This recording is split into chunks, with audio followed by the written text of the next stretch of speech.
The first thing that comes to my head when I hear immigration, it comes separation, I feel like.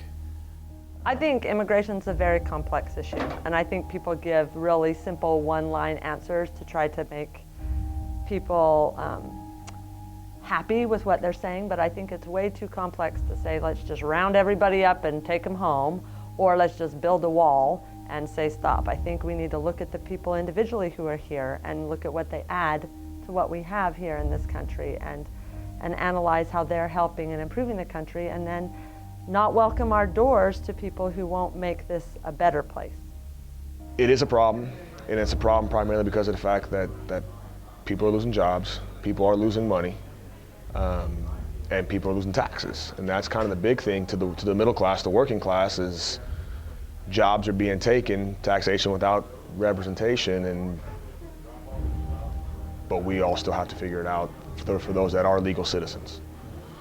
Immigrants usually, they've always come to America for the American dream, given a better opportunity at life, more job opportunities, more freedoms, be religious, anything.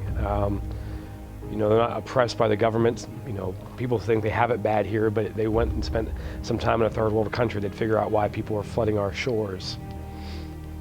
Well, I think he's been misrepresented. I think Donald Trump speaks first and thinks later, but I think he's voicing maybe a frustration that a lot of people feel, that perhaps there are people here that aren't adding to the collective good of our country, but are taking away from it. And so he voices something and then it gets jumped on and people start twisting those words and making them seem more harsh than maybe what he means. I don't think it's reasonable to think we can just drive through neighborhoods and start rounding up people and putting them in a truck and driving them over the border. I just think it's way more complex than the one-liners that politicians, and Donald Trump in particular, seem to spew.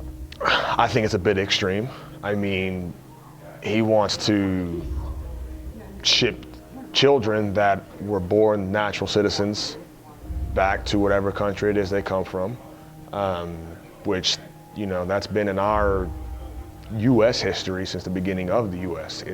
That's been a staple of our citizenship. That's been, you know, one reason why America has prospered, because of the youth and developing and growing. But he's not far off, I don't think. Again, there is a negativity to illegals being here, and it affects everybody. But there are also benefits as well. So. The first thing that comes to my head when I hear immigration, it comes separation, I feel like.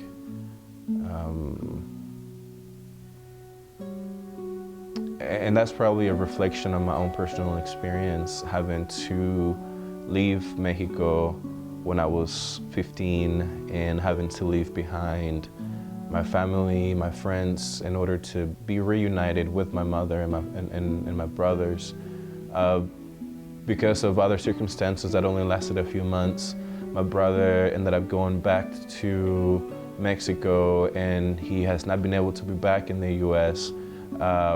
My mother hasn't met her 12-year-old granddaughter. My brother hasn't met his 12-year-old niece. My other brother, who lives in the state of New Mexico, is unable to go see my great aunt that lives in the same state. However, they're separated by this sort of imaginary line, the second border within the border, so to speak. So my brother can't go past that border to go see my great aunt because he's out of status. So it's really kind of amazing in a way, but also really sad to know that he is in the same state that my great aunt, yet they can't see each other. I mean, and I can go on and on and on talking about our own personal family experiences and friends and family, but that's the first word that comes to my mind. It's separation, is knowing the immigration as we know it right now in this global society and in this capitalist system. What that means, unfortunately, for a lot of us, is separation, is being separated from your home, from your family, from everything that you know and love.